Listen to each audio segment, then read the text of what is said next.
Okay, hey everyone. We have another chat coming up here. A lot has happened since the last time Jean and I got together and talked about the markets extensively. Let's talk about the two things that are certainly on everyone's mind right now. And Jean, give me your sort of ideas or opinions now. What's happening with COVID, not just in a U.S. standpoint, but globally, how this is affecting now and how this is going to affect investors going forward. I mean, of course, all of this is related. The election and COVID-19. These are the big things driving the market now. It's really as COVID-19 has done in so many areas, so many sectors. It's accentuated trends that already existed. And what we see is that Asia actually has done quite well in controlling the pandemic and in recovering their economies. And Latin America and countries like South Africa and African countries, they've done extremely poorly. Now, COVID-19 is super important because the whole trade that's been working in all the markets in the world. So wherever you look, technology has been the strong sector. So markets that have big technology sectors like the U.S. and China are the markets that have done particularly well. Depending on what the election results are, let's say if Trump wins, for example, then Trump, I think it should be bearish for the dollar because it sort of extends this decline in U.S. exceptionalism and U.S. soft power. On the other hand, I think Biden, in general terms, would be more bullish for the dollar because it would bring back a coordination with the rest of the world and its policies.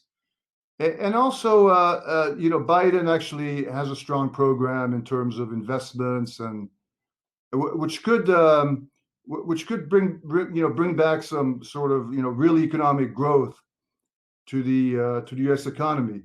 And the dollar tends to weaken when the global economy is growing more than the U.S. economy. A little bit detail about this current dollar weakness. It's been unique. Yeah, I mean, you're absolutely right. I mean, so far, the market focuses a lot on the DXY index, which is, I think, about 60% the euro and another 20% the yen.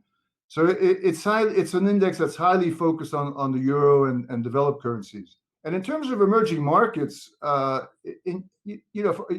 since the beginning of the year, emerging markets, I think, are still 3 or 4% down against the U.S. dollar. So while the DXY, I think, is up now 6% against the U.S. dollar. And all of that comes from China. Give me sort of a more broader idea of what you're seeing on the commodity front. Yeah, it's the same thing.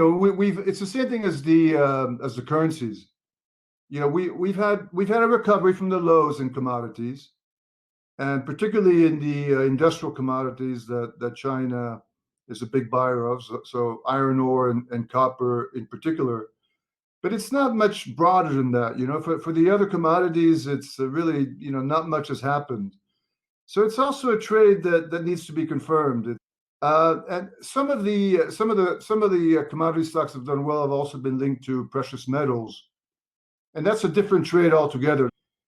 And it goes with the dollar and the move towards alternative assets as the major currencies of the world, are being debased by their central banks. So that goes for all those currencies. Let's change a little gears and talk about emerging market equities. Instead of asking you if you're bullish or bearish, give us your bullish case for emerging markets going forward, and then obviously your bearish case, and then.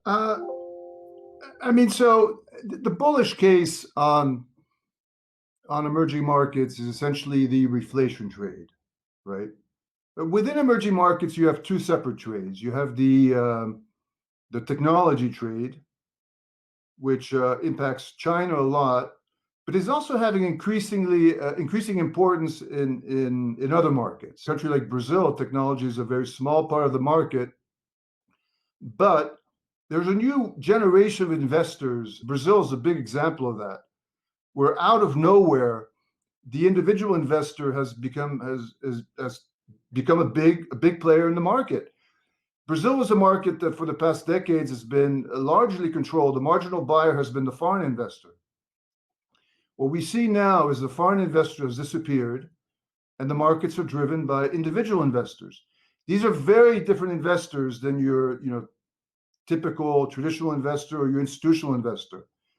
They're typically millennials. They've been attracted by very low trading fees and by online platforms, and they're very tuned in to the disruptors in these economies. So the technology stocks. The other potential trade, which I think is too early and depends a lot, as I said earlier, on the COVID-19 resolution, is the reflation trade. So it's a dollar weakness trade. It's a commodity strength trade. And, as we just said, we're seeing some small signs of that, but there's no confirmation of that trend. If all of a sudden, we were certain that we had a COVID-19 a vaccine or some kind of therapeutics, and then I think the market will quickly start anticipating higher growth. And with all the pent-up demand we have, we could have a surge in inflation. When we talk again before the election, I think the stock prices around the world are going to be significantly different than they are today, but we will see. Anyway, thanks again, Jean, and we'll catch up again soon. That's great talking with you, Tom.